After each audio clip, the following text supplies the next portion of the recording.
Welcome to the Protein Bros Podcast. I am Kyle Combs, and on today's podcast, we have Austin Pace, who owns AMP Performance Golf in Lee Summit.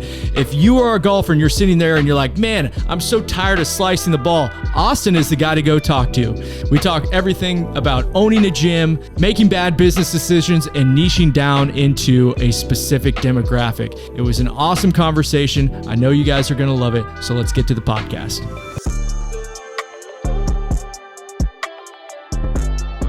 So that means the first question we got to ask, is it Rory or Scotty? I'm Scotty all the way, man. He's got the momentum right now. He's got the momentum. Rory was a little worked up in the... I just, Scott, you're not going to see Scotty doing that, behaving that way. Yeah, he dropped F-bombs. Yeah. I saw a clip of him doing that. Scotty's built his foundation on the rock. Yeah. We'll say that. Yeah. I was just going to say, Jeff, what's your opinion? Big golf guy. We're talking about the Ryder Cup specifically, right? This last week. Yeah. Nice try. Yeah. I wasn't doubting that you didn't know you what were. event was going on. Yeah, you were, dude. We all heard it in your voice. Yeah. You're a big golf guy, aren't you? Yeah, dude. Obviously, you're speaking about Rory's I was telling Austin before we got on the episode. I said, well, we had a culture event with all of our managers where we had a vote on whether you wanted to go shoot shotguns, shoot trap, or if you wanted to go golf. I voted for golf. What'd you vote for? Clearly voted for shotgunning. Perfect. Yeah, dude. They go hand in hand. Both are fun. I wasn't blessed with the natural ability of having some crazy flexibility and mobility. I'm kind of like Bowser and Mario Golf out there trying to swing my arms back and forth. And so I've just never been a great golfer. If it was just like putting only, I'd be psyched. I bet Austin could help you with it. Here's the thing, man. If most people were honest, if I'm blocky like this, is this helpful? I know a lot of golfers that have your silhouette and are able to hit the ball. Have you heard of John Daly? Yeah, dude. I don't have the same diet of Diet Coke and cigarettes. Right. Might help. He's like, I come out with about 6, 7, 8 Diet Cokes and a couple packs of cigarettes. I'll probably shoot 10 Didn't sleep under. last night. Yeah, but I will get some Hooters after this. Mm-hmm. I will definitely make it clear first off that I have zero background in golf. No, I meant in terms of you are now a golf instructor. I thought I actually don't do our instruction. Okay, talk us through it. I've watched hours of in-person lessons from instructors that I've worked with or hired, but I myself, you probably don't want me teaching you golf. I think I could help anyone who is a 20 plus handicap get down to the teens or maybe single digit. I could definitely do that, but Bo is our main golf instructor right now. He's a PGA Associate Qualified Coach, TPI, but you primarily do the strength and conditioning portion of your business, correct? Give us an elevator pitch of what you guys do. I've never been great at these, to be honest. I apologize. Can I structure a little differently? Yeah. It'd be, first and foremost for our listeners, you have your CSCS. Yeah. So CSCS, but Exos, if you're familiar with Exos, I can't remember. Sports Performance Specialist, XOS, XPS certification, CSCS, the strength and conditioning. Mm-hmm. But the RMT. CSCS is just, your RMT as well. I apologize. I'm not trying to give you all of your credentials. Oh, no, I'm just giving you this one first. So for our listeners listening, CSCS means you are required of a 4-year degree with a either kinesiology background or exercise science background. Is that accurate? No. Tell me the difference. That changed, I think, in 2016 maybe. Where it used to be the requirement. You had to have that to get a CSCS. You did not have that because I did that my senior year in college. And to be honest, I did it and it wasn't it wasn't practical in the sense that when I was learning it, it felt like school, to be honest. I was learning how many inches the racks have to be apart for safety protocols in a weight room. So then when one of my buddies was a year older than me, he graduated and he started working for Exos, which they bought Boost, which started in Lee Summit from a guy named Travis. So Exos bought Boost and they were really big in the NFL draft prepping, the combine prep is kind of what blew them up. Mm-hmm.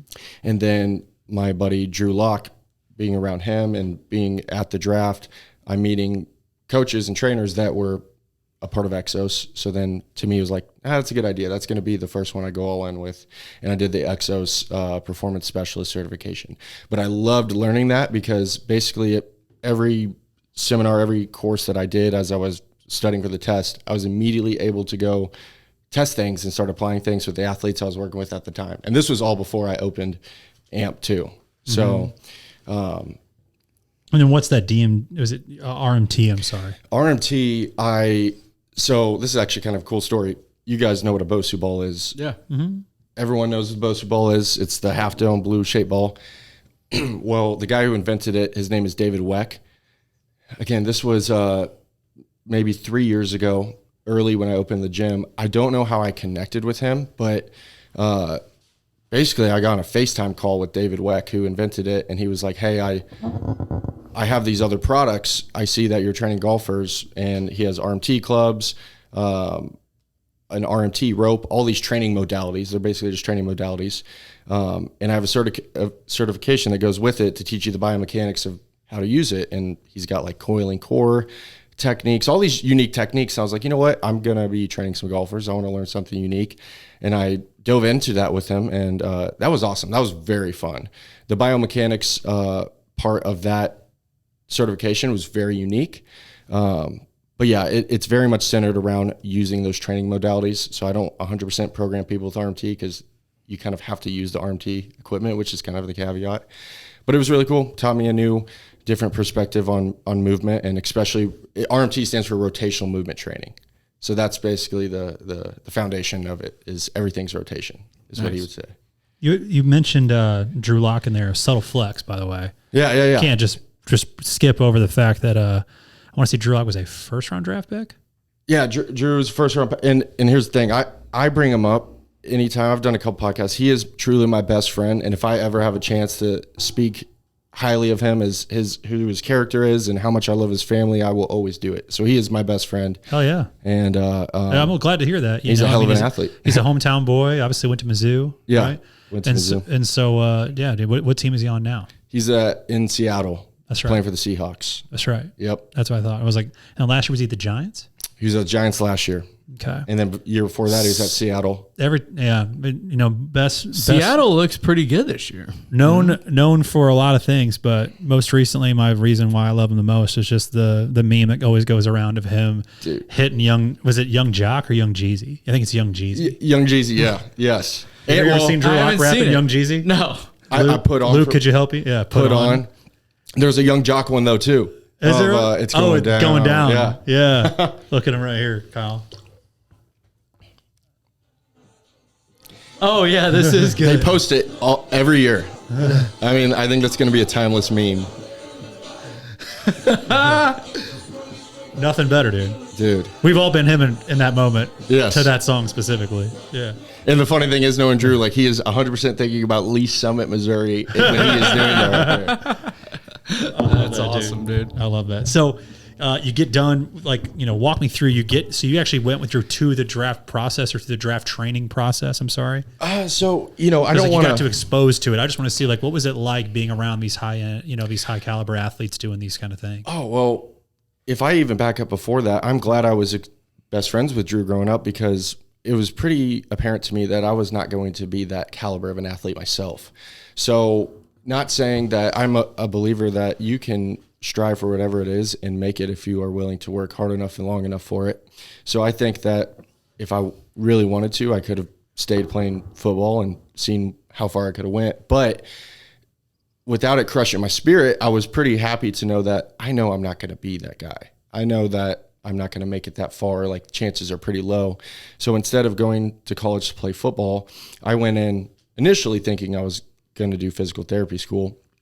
I didn't want to be in school that long. So really when I got to college, basically the first thing I did was I lost 60 pounds and I got shredded, you could say. And then you know how it is. Everyone starts asking you, can you help me do that? What have you been doing? What have you been doing? Yeah. And that's literally how it started for me. And I was basically just documenting everything on Instagram. Yeah, dude, you got diced. Yeah. Diced up. That's crazy. Yeah. So I can still eat like the guy on the left, but as you build muscle, it's pretty awesome. If you do it the right way, you build muscle, you can still eat quite a bit, and it's going to be a little bit harder for you to ever get back to where you were before. Right. But increase that metabolic capacity. Exactly. And, we talk about that a lot at our gym, but I don't want to make the Exos thing more than it really is. It was really just me getting letters behind my name to have confidence in training athletes because, Drew did allow me to meet a lot of athletes and make connections. And I was able to train Jeremiah Robinson Earl, who's an NBA player. I've trained Brandon Moreno, who was the UFC champ flyweight for a couple years, and I think still capable of getting that belt back. Some other professional athletes along the way, and it was just more confidence for me. But I've been such a nerd on movement itself. I was never worried about not keeping up with the industry and feeling comfortable that I'm going to do a good job with anyone that wants to work with me. So what made you niche down into golf specifically? Man, that's a great question. In a nutshell, when I opened the gym during COVID, I had perfect time, by the way. Yeah, perfect time. Love it. End of 2020. Government loved gyms at that point. They were like, open more, hang out with more people. That's a whole other conversation, which is crazy. But I had a guy that came that I knew and I was really good friends with, who was a PGA pro. And he was like, hey, before you open, I want to partner with you. And we should open a golf side with your gym. I'm from Lee Summit. I love golf. Like I was golfing all the time. I didn't see any reason not to partner with him. But long story short, that partnership did not work out. And it was kind of tough because when we were able to split ways, I was kind of left with way more debt than I had signed up for and a lack of a plan that was supposed to be put in place to get this golf site up and running. So that was never the plan. But can we hold on real quick with that? So for anybody who maybe hasn't entered into a business relationship with people, like, can you talk us through, what some of the maybe things you would go back and change about, that decision prior to it? I personally wouldn't change anything about it. Because ultimately that time, it led me back to Christ first and foremost, going through that. And secondly, it taught me so many lessons. It humbled me beyond belief. I mean, I was so distracted and it was never going to work. But I will say, if I'm ever going to get a partnership again, which I don't plan on it, unless it really makes sense, I would just never, ever jump into something so quick. I mean, I was saying yes, left and right. Right. But because when you're new in business, everything seems like a good opportunity. It seemed like it. And it's hard to explain that, but like, you don't want to miss out on anything that comes your way because you're like, well, what if this is the thing that changes everything for me? And I don't want to have said, right. And you don't realize until you're in business for a long time that the power of no, like you actually should be saying no to like 99% of things. Dude. And I lacked so much maturity at the time. I mean, I was 23 years old. I was, right before that, during COVID, I was doing my in-person business at the other gym, growing my clientele, and I was like TikTok famous. I had like 600,000 followers. I had online clients, and I honestly felt like everything was happening so easy. I was like, oh, I'm going to open a gym. I'm going to be Midas touch. Dude, I'm going to be the Rob Dyrdek of the fitness industry and have this fantasy factory gym and film all this content. That does sound cool. Well, I know, right? That's what I thought it was going to be. Yeah. And then I was just, my ego got so far ahead of me, and I just I didn't understand what I was signing up for. So and to cap that off, I opened this gym. I moved out of my parents' house with my fiance within a 6-month time frame. Opened the gym. She was still in school for sonography, so I'm paying for everything, that we agreed on. I mean, it's just a lot at that time. Opening the gym, we had our wedding 5 months later, got the bachelor parties. We go on the honeymoon. I mean, I am on this high, man. I think that I'm like, man, this is happened so much faster than I thought. And then not as hard as people say. Yeah, put all this on my plate. Look at me knocking it all out. Yeah. And then I get back from that honeymoon. I basically look at our bank account, this is kind of when the falling out started with my partner, realizing what was going on. And I'm telling you, the high to low in that moment was like, it took about 2.5 years of recovery to truly get through that. It set me back 2.5 years, but that's where I learned everything. Did it set you back 2.5 years, like emotionally and motivationally, or was it like set you 2.5 years back from like a business perspective only? All of it. Yeah. Yeah. Financially, emotionally, spiritually, physically, even physically. When you're a business owner, that it is hard to, it's almost impossible to separate personal life from business when you're a business owner. It all just turns into a ball of like, this is life. You know, I don't get a clock out from this. Right. It's hard to, if you haven't gone through that, it's hard to explain that to somebody else, where it's like, yeah, everybody else gets to clock out and everybody else gets a paycheck that they know is going to come to them. But like as a business owner, it's like you're clocked in all the time. And you know that bank account's looming. Awesome. Yes. Can I ask you to bring about a time where that really hit you, where it really felt like what comes to mind, top of mind for you on the last, I apologize. What comes to mind for you on that oh shit moment of like, there's no going back now. I'm just in it. Probably around that time, because I had this worldview and I had this view of myself. Both were completely false. And I have the love of my life who's been with me since she was 13. And we were young, and I love her so much because she has believed in me this whole time. But I just saw who I was being, what I was saying, everything. It was a complete paradigm shift of like, now it's time to clean up the mess. And because the risk was so high and the stakes are high, this is going to be very painful to, dissolve partnership, get us back on track, learn all these skills that I haven't been learning, and basically surrender the idea that I'm going to be this like influencer. And although I have 600,000 followers and I had a business online, like I have a brick and mortar business that is requiring all of my time right now, and rent is due. I do have trainers that we're paying, and we got these clients, and this is how I'm going to provide for a future family. So it was just giving up this dream that was a false dream, a dream that was going to lead to destruction for me, I believe, and actually humbling myself to say, you don't know what you're doing. It sounds like you just really matured, right? It's almost like, I think the sentence, giving up a dream puts a negative connotation to it maybe. And maybe you would want to edit that and say like, well, it was once a dream, but then once you grew more self-aware and matured some, you recognize, well, that dream wasn't going to amount to any form of happiness. Man, well, kind of what you were saying on your mission and the spirit behind the podcast, the mission and the spirit for what I was doing was just vanity. There was nothing behind it. Sure. There was nothing behind it. And honestly, it kind of started gravitating me away from why I even became a personal trainer in the first place. I think the more things the more they stray away from the people around you, probably the worse. Like I when I first became a trainer, I was so aware of what other people need, how I can serve them, where my talent came in to provide value to them.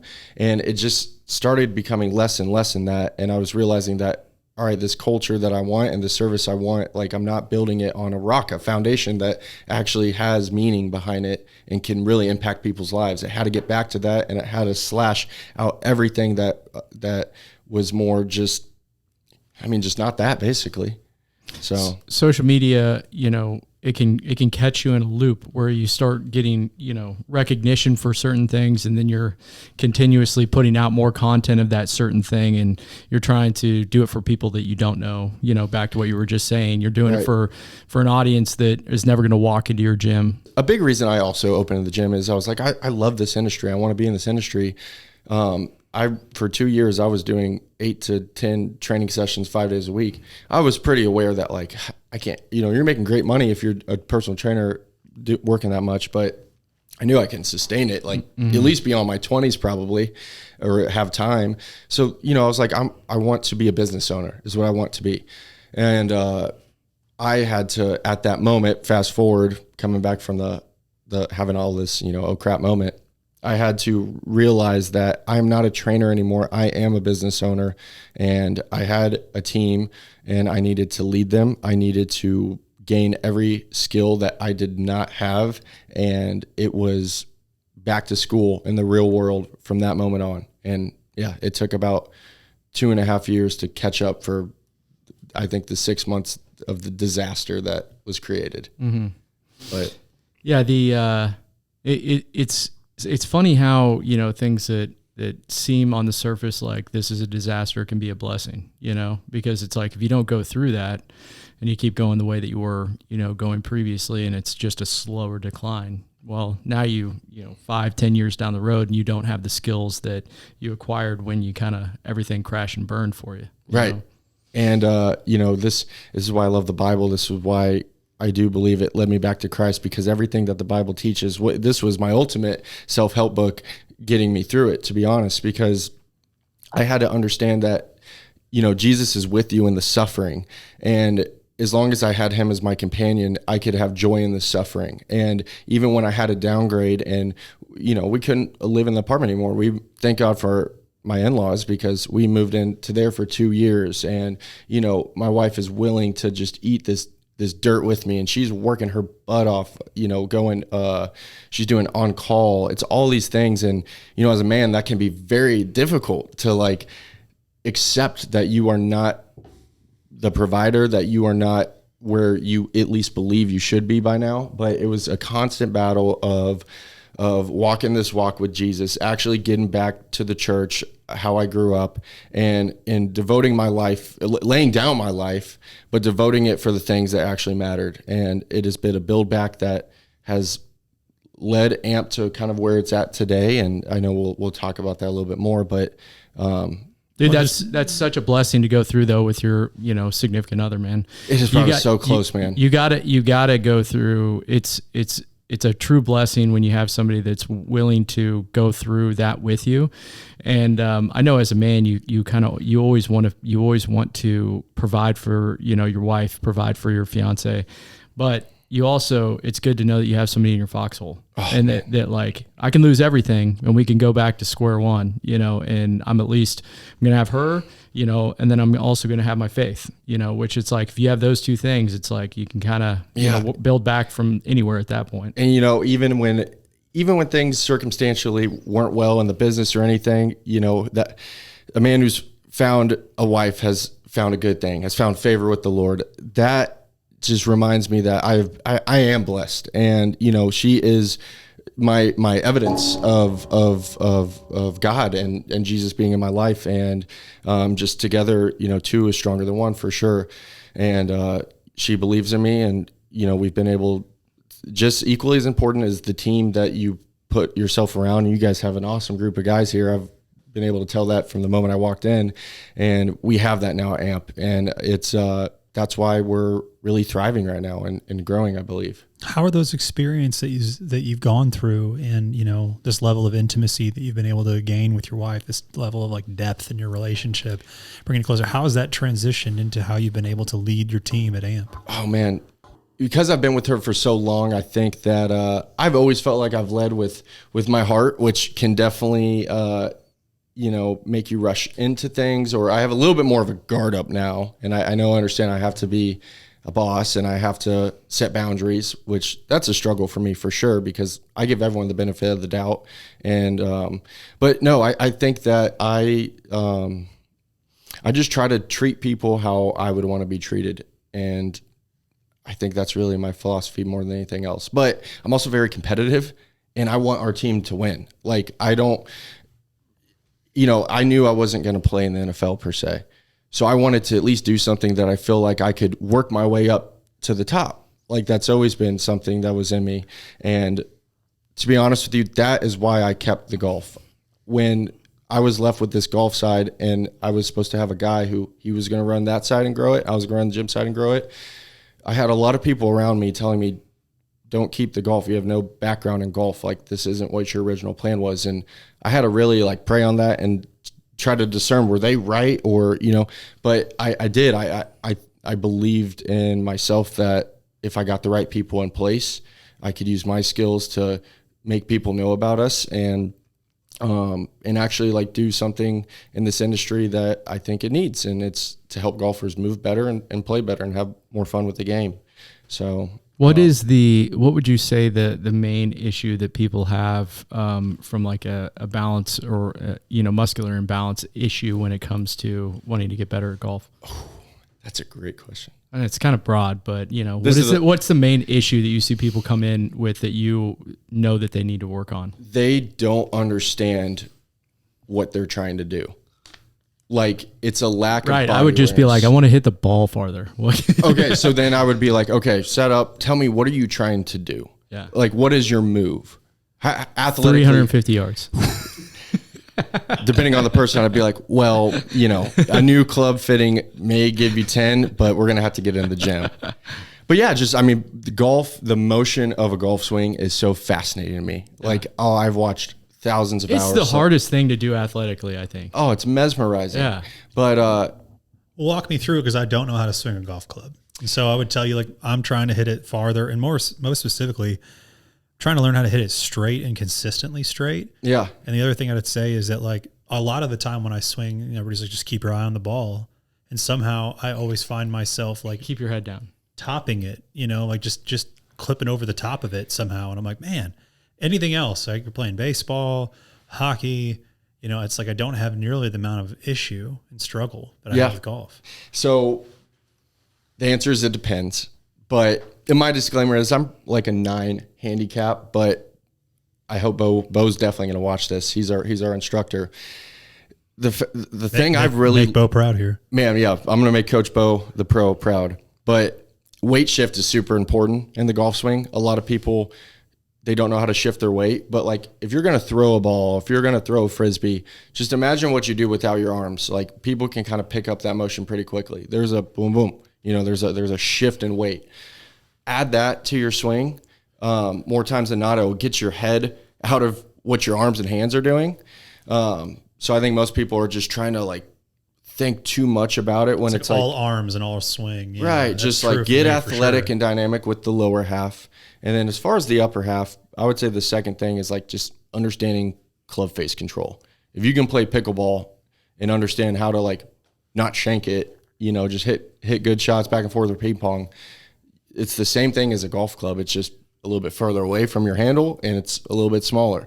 So understand weight shift, understand that you just made it seem like I can't believe that you would say that, because it is so easy to hit a pickleball than it is to hit a golf club. Isn't it kind of funny though? Like, pickleball is one of those sports you can go get smoked by a senior. That's true. Same rules. Mm-hmm. Golf is kind of like racquetball. The new racquetball, which my dad can just beat the crap out of me in racquetball, and he barely moves while we're playing. Yeah, and I think that these the seniors, a lot of times they've played a sport for a while. They got experience on us that we don't have, but they're playing the game efficiently. Yeah. And the more efficient your golf swing can be, the less like just crap you cut out of what you're doing. The golf is a journey of realizing, oh, okay, I was making it way more complicated than it needed to be. Now you're going to feel like you've had your aha moment and had a couple good rounds. And then the next weekend you're going to play maybe your worst one you've played in a year. That's what's crazy about the game. That is what's crazy. But golf is it feels like you never have it figured out. It does. But golf is a game of knowledge. The more you know about the club data, that's why I love the tech of the simulators. It's not rocket science, but you can hit a ball, get real-time feedback. Oh, my swing path is out to in 5 degrees and my club face is open. No wonder I am pushing the ball right and it's slicing. Let me make some adjustments that my coach has taught me. And okay, now I'm back. And just building that awareness over and over. Doing it without a coach and without technology is a recipe for just building bad habits and probably never loving the game. This is where I'm at. Yeah, man. This is where I'm at in my golf game. A whole life of no coach and bad habits. Yeah. And it's the same as like we try to tell people with their fitness, like, yeah, you can show up to the gym and, do the machines or whatever it may be. But it's like, dude, hire a professional and get locked in. This is what I've loved about being a part of the golf industry, because I'm constantly overcoming my imposter syndrome here. But there's such a carryover in fitness the fitness industry and the golf industry. I think one thing in the golf industry that we are trying to give people access to is, traditionally you'd buy lessons from a coach, and say you buy 4 lessons with them. You might do a lesson once every other month or once a month. And that coach has no idea what you're doing outside of there. You're playing. It's not enough. It's not enough time around your coach. There's no accountability. It would be like they have no idea what you're eating outside of your workouts. Like we're trying, and we think we have found a good program that allows people to be in here, learn the data and the tech so they can use it on their own. But not only that, be around a coach enough in a semi-private setting that they're actually getting professional coaching and they're learning along the way. So they are actually doing drills and things that are for their swing when they come in and use it on their own as well. And that's how we've seen like people drop 10, 15 off their hand. All the transformations and the reviews that we get, I really think it's because we're giving them enough frequency. And one more thing I'll add to that is I love the idea of, I kind of look at AMP as like a university. Like if you're going to be a college golfer and go play at a good school with a good program, you got your golf coach, you got your strength and conditioning coach, you probably got someone that is feeding you there, understanding nutrition. I mean, these guys are athletes, but they have access to these coaches. They don't have to try to figure out things on themselves, and they all are cohesive with each other. They all matter. Fitness is growing in the game of golf too, and that's part of my mission right now is educating some of the seniors on this, because I'm like, man, if you just got in here with us, that's how you hit the ball further, right? Is there anybody that does like how they do group fitness classes where it's like you're able to train 10 people instead of just one person? Is there anything that you guys do that's like group fitness that is pertaining to golf? Yeah. So we used to only do large group fitness. Yeah. And we did like just your general boot camps, and then we had some golf specific ones.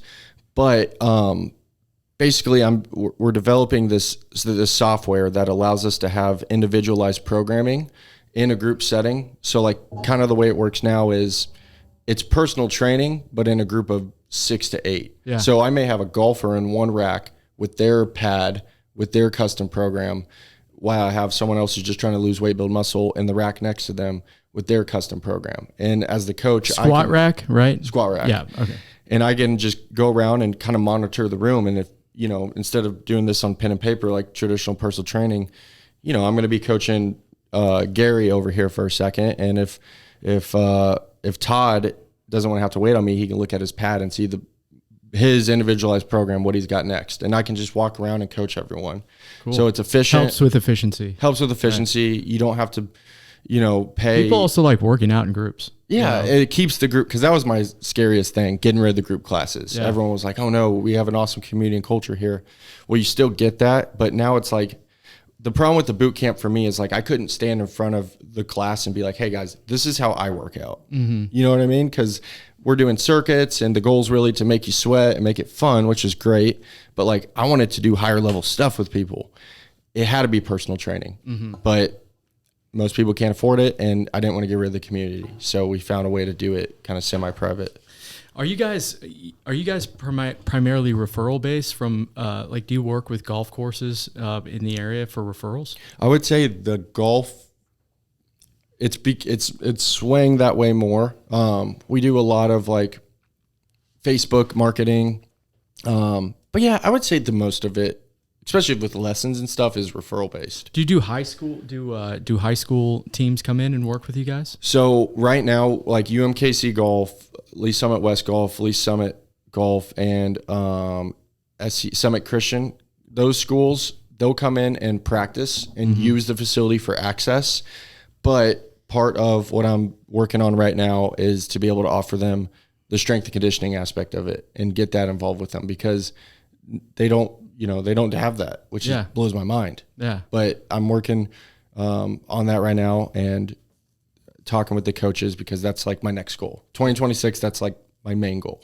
Man, I feel like Full Swing, the documentary on Netflix, has got to be helping you guys, because they always show those guys working out. You know, it just shows. It really does. It shows like the life of a pro golfer, and you know, you would think a pro golfer just, I'm going to go hit balls all day, but they're not doing that. They're showing their diet. They're showing their, you know, their training outside of golf.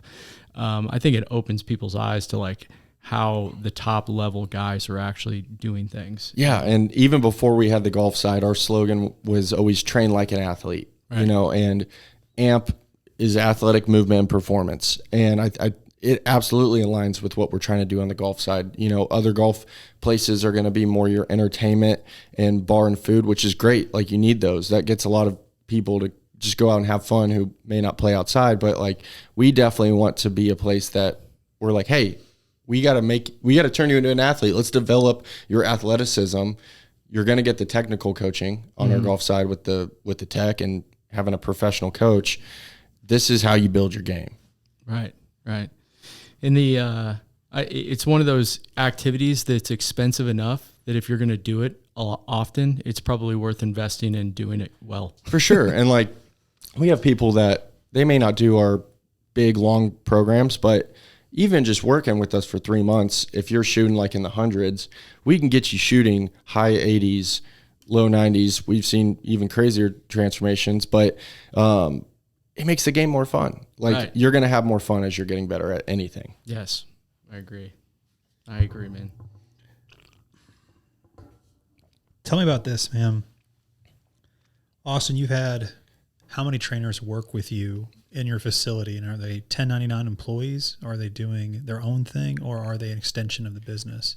Yeah, so right now, Bo's full-time, W-2.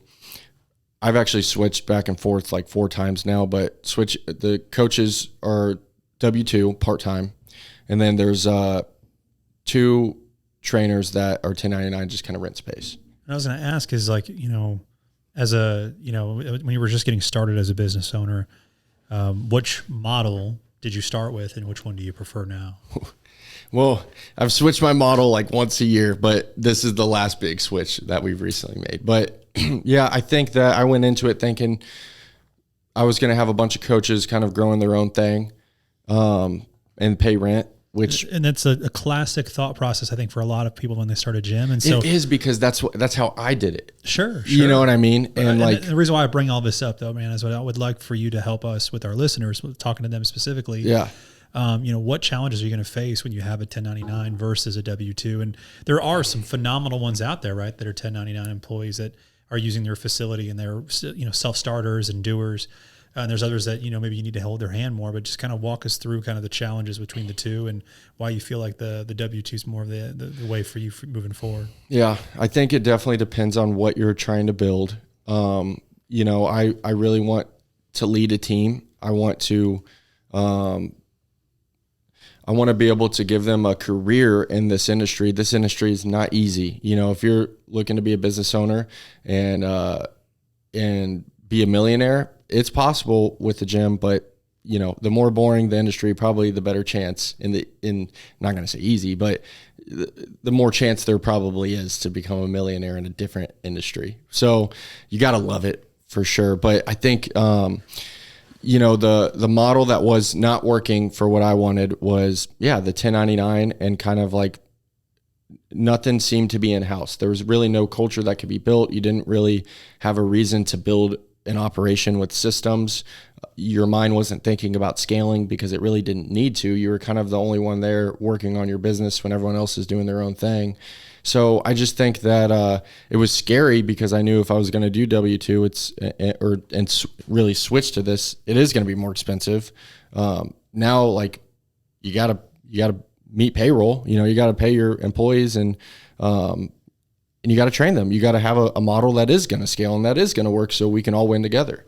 So it's a risk, but I think that the reward is way higher than the traditional model. That's for sure. You definitely get more out of it's weird when you're a business owner, when you see somebody basically elevate themselves and you know, hit personal goals or hit life milestones that, you know, they set for themselves when they started working for you. That's as fulfilling as anything. You know, it's as fulfilling as, the money aspect of it, or, it's just fun being, part of the culture. That's basically why me and Jeff work at Supplement Superstores, is because we got jobs here when we were, 20 years old. We loved the culture of it. And we were like, all right, we're just going to do this forever. Yeah. Dude, it's everything. Yeah. The community, the culture, the people, that's truly everything. Right. How do you go about, investing into that culture and building that community within your own gym? Do you guys happen to do any kind of cultural events? How do you bring people together outside of an organic basis? Yeah. So there is a beloved woman who works for me. Her name is April, and I've known her. Shout out April. Shout out April. She is like the, client success is the definition of what she does, but really she is the liaison. She gets the community together. We do at least quarterly, like something, whether it's going bowling or whether it's we're having a huge party every year, 2 weeks before Halloween, and we'll really make it awesome. And she just is the one that kind of organizes those things, and she's just kind of like the heartbeat of our community. And yeah, we'll do like chief watch parties, just a ton of things to get everyone together outside of, just the gym and training space. So that was like a girls' night that they did. They went and saw a movie. Very cool, man. Just a ton of things like that. We got an awesome group. You like the Chiefs so far this year? Dude, I'm in this for the long run. Football is always weird at the beginning of the season. I think that last week looked great. They did. Last week. And I think I'm back on board. I'm back. Right. It just takes me 1 week. I didn't watch all the games, the first couple games. Yeah. But Mahomes looks as good as ever. I think that getting some weapons in our receiver core will make a huge difference. Rasheed coming back is going to be nice. You like him against the Jags? I don't know, man. I don't know. Like I'm a believer in Andy Reid first and foremost. So I think that whatever he is left with on that field, he's going to figure out a way to at least score some points. Right. Their defense has been nasty this year. Jaguars have 13 turnovers. Yeah. Crazy. I was pretty... four more than they had all last season. Did you know that? Isn't that crazy? 4 more. It's hard to be... obviously, if you're a Chiefs fan, you're not going to like the Ravens too much. But I have a soft spot for Lamar, man. Like, although it seemed like he kind of threw in the towel a little bit. I didn't see his hamstring get injured. Like I think it's a real injury. I think he's out this week. Is he for real? Yeah, he strained it somewhere, but just maybe didn't. But I thought the same thing when it happened. I was like, "Ooh, dude, like that's not good from like a competitive standpoint." No, everybody was insinuating he was like basically quitting on his team. Which I was like, no way. But he's such a freak athlete. I just it sucks that he has to go against Mahomes and deal with all these injuries. I'm kind of that way with Josh Allen. It's like, I hate you, dude, but same. I love watching him play. He's America's favorite person right now. Dude, he is. Do you ever watch the golf content with him? Yes, dude, he's freaking great at golf. He is a stick. He's so good. Yeah. Yeah. But isn't Patrick better? No, I don't think at golf. I think Josh Allen's like the dude. Didn't Patrick and Josh beat Josh Allen, or Patrick and Travis beat Josh Allen in a golf? Oh yeah, who was Josh's partner? Yeah, but Aaron Rodgers? I think straight up. I think Aaron Rodgers. I think they did beat him. Yeah, but I've watched Josh on like Good or Grant's channel. Yeah, and he's pretty good. Yeah, he needs to get Mahomes. Did you go to school with that guy too? The good golf guy. Yeah, good golf guy. No, they're from Kansas City, right? I know the park. I thought no. Yeah. Honestly, no, I haven't. But They were kind of the OG YouTube. They were. Yeah.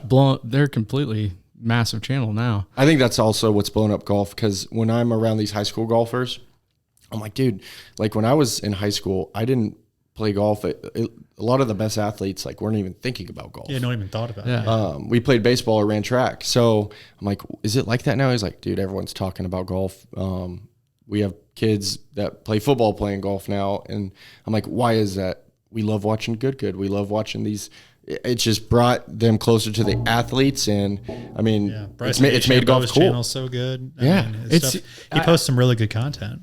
They do. I grew up playing golf too, and I don't even know what got us all into it, but it was like when you're 12, it was one of the only places where your parents would drop you off, and it's like, all right, we'll be back in like 4 hours, and we could just screw around and be completely by ourselves doing whatever for like 4 hours. You were out playing golf at 12? I mean, I was playing junior golf at like 8. It's funny. I don't really remember when I started. I'm terrible. Everyone listening to this, that doesn't make me good at all. So don't I gotta expect give a him lot some of me. credit. I mean, he's definitely better than me, but I thought, Kyle, you should be way better for playing junior golf. I should. Come on. I should. My dad was like, here, you're going to play junior golf and you're going to wrestle. And I wasn't great at either one of them. So. Oh, man. No, yeah. The golf is, it's just such a great sport, man. You're going to be outside. And, indoor golf is never going to replace it. It's a lifelong sport, that is the thing that as I get older, I'm appreciative that I played it when I was younger because, it's the one thing, you're not going to put a helmet on and, continue to play football.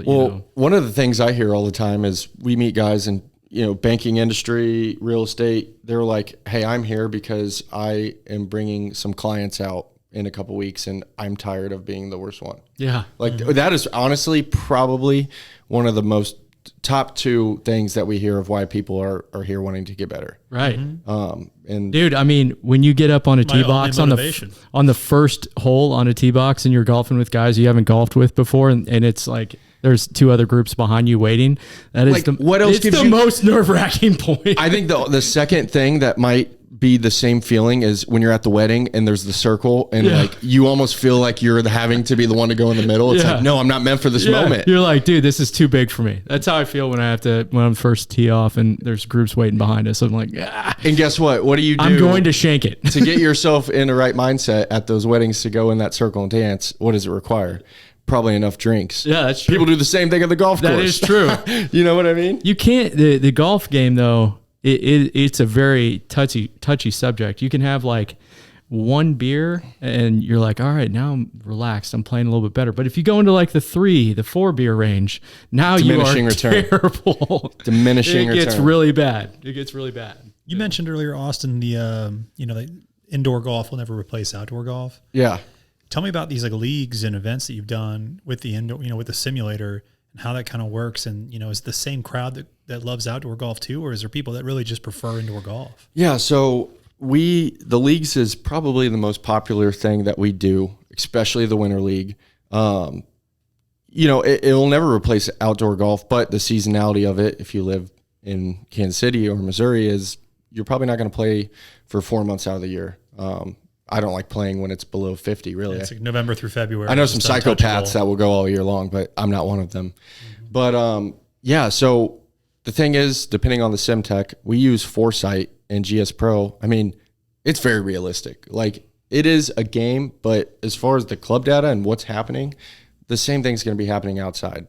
Give it a 98% accuracy or 90, it's around there if you look it up. So if it wasn't realistic, it wouldn't be fun. That's like what I think. But because it is realistic and you can play any course in the world, it makes it fun. And then when it's cold outside, we have a 2-person scramble winter league that it starts October 20th. And it's really awesome. You don't have to be a member to do it because we are a members only 24/7 club. But this is the one thing that you don't have to be a member to be a part of. And it's 20 weeks, 2-man scramble. Your team will book your 18-hole round once a week. You come in, you play. We got a giant leaderboard. There's 100 teams in it.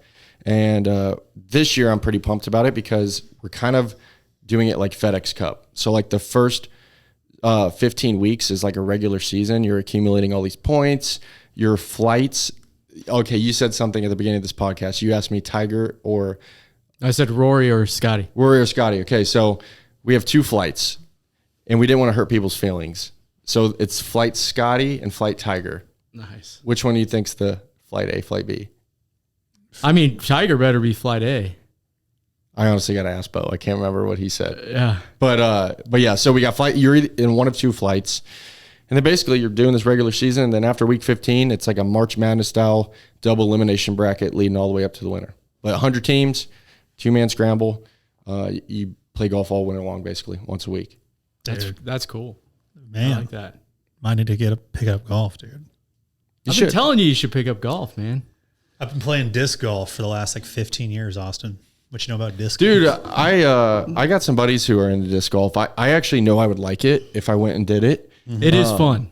It is fun. Jeff told me when I first played, he goes, I bet I bet disc golf's harder than you think. I bet it's just as hard as regular golf. I've literally never said that. You said He's made this story up in something. his head. You said something to that. Hey, listen best to me. part about disc golf Shut up. is that You it's said easy to pick something up. like that. It's easy to pick up. No, you So- said something like that, and I belong so I quickly. parred the first 3, and I said, dude, there's nobody on earth that they par their first ever 3. I brought actual golf I holes. brought on my wedding day. I had all my wedding party come out and play around a disc golf with me. Nice. Yeah, pretty classic thing to do on your wedding day, right? Yeah. And so, anyways, I did disc golf instead of regular golf, right?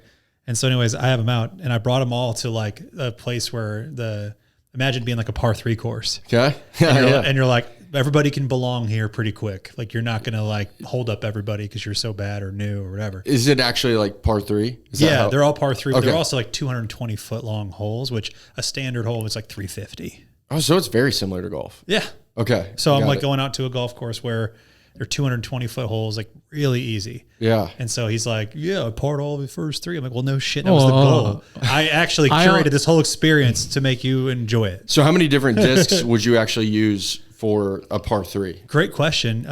Man, dude, par 3 is just 2 discs. Okay. It would just, the one that gets you to the green, if you will, right? Would that be considered a driver? Yep. Yep. Well, this would be a mid-range. For us, it'd be like, you're going to use maybe like an iron. like a as 5 iron, or if it's a par 3, like a 9 iron. On a par 3 course, like I've played par 3 Yeah. golf. And it's like I never use a driver. I mean, like literally ever. See, So, this is what I love about golf and disc golf. It sounds like is like, I don't know if you guys ever played Call of Duty growing up, but you get to choose your perks. You get to choose what's in, it's changed a lot now, but like that's the part of golf too that is cool. And disc golf is like you do get to customize your way of how you want to play. totally. And on the disc golf side of things, man, I'll never forget like I don't know what it is when you're younger, but it's like you rip on the people that like in quotes try too hard. Yeah. And so, but like as an adult, you're like, well, I actually, want to be good at this. I'll be the first to say it. It's like, Yeah. why would I not get the tools that would help me be better and enjoy it more? Right. Yes. And so, probably because we couldn't afford it back then, but Yeah. I watch a guy, there's like people with backpacks that have like 20 discs in their backpack and you're like, oh geez, look how serious this guy is. Yeah. And like, now I'm definitely that guy. I have 20 discs and I have a backpack. Shout out to Michael Babbitt. I don't know if you are aware of him. Oh, yeah. So he actually used to do like disc golf events out of our gym like 2 years ago, but I would spend some time with him and he was teaching me it. The only thing I was good at was putting though. Sure. And it taught me a different, like you keep your wrist fixed, right? It's not as much of a release. So I got so used to doing that now if I throw a regular Frisbee, I have to remember it's completely different. Right. Because I'm trying to throw it like that, but It's like a push putt versus Push putt, yeah. throwing it like a slinging it. You know what I mean? But Yeah. it's not easy. It's something you got to Certainly learn. not. No, but yeah, it's wild. Like it took me like 10 years to ask questions and not be like what Kyle was saying earlier. And he's like, I just kind of figured out as I go type Yeah. of thing when it comes to golf. Right. And it's like the first time I was ever like, hey, professional person at this, like, what is the point of these numbers on the disc? They Yes. actually tell you like, how much it flips over or how far it goes. And so, yeah, I mean, I think that like that evolution of getting into a hobby, is just one of the more fun parts Dude, about it. and I think it's just good for you. Like, I don't know what the science is behind it, but like just, Growth is discomfort, right? yeah. And And like, I'm going to challenge myself. Why not? yeah, in a sport like that, you're outside too, you're walking. Like, I just think it's a healthy hobby, which healthy hobbies are great. If you can do, I mean, like, yeah, and I will say this, like, we were making fun of Rory earlier about how he was acting at the Ryder Cup, and it's like, it's fun, it's a hobby, etc. But sometimes like, your game just doesn't show up the way that you thought it would. Yeah. And man, those are some frustrating times. They There's are. some growth from that too. But man, just like in regular golf, disc golf has a lot of courses that are in the woods, which I love about the sport is because I get to spend more time in the woods. Yeah. Walking through the woods is peaceful. You probably didn't do that since you were a kid, Right, right. And so you throw a Frisbee as hard as you can in the woods, like weird enough, you're going to hit a tree. Yeah. And it's not going to go just directly down like so there's just so many frustrating parts of the game, no matter what game you're playing. But golf seems to be like the story I've heard to this, and, please edit anything I'm saying that I might be off here, but it said, it's like golf is one of the few sports where you can one day feel like you just have it completely figured out. And the next day it's just like, you have to completely strip it down to the studs because you have no idea what you're doing. Yeah. Well, like, and you can, like, you're never going to see the guy watching football on the couch be able to make an Odell Beckham catch. But that guy could hit the same kind of shot in one round as Tiger Woods did. Yeah. Whether he knew how he did it or not, I've seen it happen. That's pretty cool. What's crazy about like the high, everybody can be a pro for at least a hole. Yeah, at least a shot. At the very least, like one shot, one putt. what makes the highest Keeps you coming back. Yeah, it keeps you coming back. It is. That's what we talked about earlier. I'm like, golf is the only thing that you can spend 4 hours doing and just be terrible at it for 4 hours and have one shot that's like within a foot of the pin, and you're like, oh man, I'm the best golfer that's ever lived. Yeah. Look at me go. That was 60 yards out. There's nothing like hitting a flush golf shot. All right, Austin. Well, the last question that we always ask in our podcast. Can I give one more before that? Oh, sure. Yeah. If I was interested in getting started with AMP, you know what I mean? If I wanted to come to AMP Performance Golf and, if I wanted to get started, what would be the best possible way for me to do that? Just go to our website, www.ampperformancegolf.com. Facebook, Instagram, AMP Performance Golf. It's pretty easy to get a hold of us. Click a button on any of those and you'll be able to contact us. But really, we just want to show you the facility. Bring your clubs. We'll hit some balls with you. Who would they be reaching out to them if they clicked on those buttons? You know what I mean? Just So, to give them a face to the name. Can you go to, I don't know why. We need to merge it into one. But go to AMP Performance Golf. That's kind of like become our main. On the gram? On the gram. Okay. That's our gym Instagram. But honestly, we search AMP Performance Golf. Yeah. You're good. Do you know you know how to use Instagram? Well, you kind of caught me with my pants down because I'm trying to merge everything to one right now.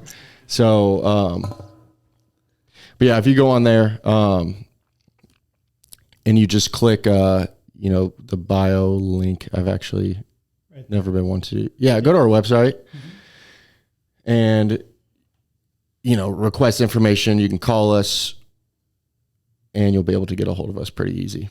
Nice. Cool. But bring your clubs. We'll hit balls with you. Whether you just want access 24/7 to the sims and the golf, we have access membership. But our mission really is for you to be the best one in your friend group, so we can help you get better too. If someone were to show up, God, dude, my friend group's too good at golf. I'll never make it. That's tough. It sucks. We hear that sometimes. Yeah. Too. I was gonna say, is it? What would somebody expect to pay just one time if they were to show up and just try to hit some balls in the simulator and schedule it out, of course? Yeah. So, we're always going to offer a free hour. Like if you've never been here, come play with us for free. That's awesome. Wow. Here's a great way. Our membership is $199 a month. You get unlimited. You can play golf every day. You can use the gym. It's 24/7. You can bring a guest. So if you actually want to bring a guest too, yeah, you can bring guests. Yeah. So, you can do the math in there and say, you know what, I spend 4 hours out playing golf and this is how much, that green fee of 55 is pretty low. It's probably more like average 70, 75 now. See how many, if you're doing lessons the traditional way too, like it's easy to spend a fortune and we can get you better than you would be able to playing and doing it the way you are now. Man, I love all the savings calculators and the time savings calculators. And it's awesome. Well, it's funny because like when we really went all in with golf, it's mostly men, which I was not used to because fitness is mostly women. And like I had to think like, how do I shop for things? I kind of want to be rational and see like, is this actually what a good is this investment? compared to? Yeah. Mm-hmm. So yeah, we understand that's kind of how people think. And I love that thought. And right. Now Kyle can ask the real last question. You grew up in Kansas City. Kansas City's known for barbecue. What is your favorite barbecue? What's the best barbecue in Kansas City? I have a feeling we know exactly what this answer I is know going to be. because he lives in Lee Summit. We know. He's proudly Summit. Oh, he's thinking though. He might go. He's a contrarian. so I can't say that because it may not count as Kansas City, but Yes, just Dude. say it. Say Okay. it with your chest, Austin. I'm going to say Jack Stack. No, we knew it. We knew it. My It is initial good. answer was going to be Porky's though. I don't know if you've ever had Porky's ribs No, where's out that in Grain at? Valley. Dude, I've heard stories. I've heard stories. ribs, but I only get the ribs. Yeah. It's I don't know. I've never found anything comparable. Really? The ribs are amazing, but all around. Ribs are Valley's- like my favorite thing when it Porky's comes is a sleeper, dude. We've had people mention it on the podcast. You Have also they? Sure. you also like the movie too. Oh, the people like clearly. all right. I've heard so many different barbecue places though that I know are fire that I've never actually had from Kansas City. So I need to go out there a little bit more and try them. Jack Stack is always top tier. It's sick. Consistency over everything. It is It's safe. consistent. Yeah, It's always an 8.5 to a 9 out of 10. it is. Sometimes I have some 10 out of 10 experiences, but it never goes lower. Really high floor. I agree. Yeah, man. Hey, Austin, we really appreciate your time, dude. Yeah, thank you so Super proud of much, all your man. progress you've made as a man, as a business owner, as a husband, soon to be father. Yep. Congratulations, dude. 5.5 weeks. Thank you for Brother, being- you're. Yeah. It's Yeah. about to come. It's about to come. It's about to be go time. It sounds like. Yes. Yeah, man. Thank you for what you do for the fitness community. Thanks for the impact you create, and I appreciate taking the time to sit down with us today. Yeah, dude. Thank you guys. Thank you, This was man. fun.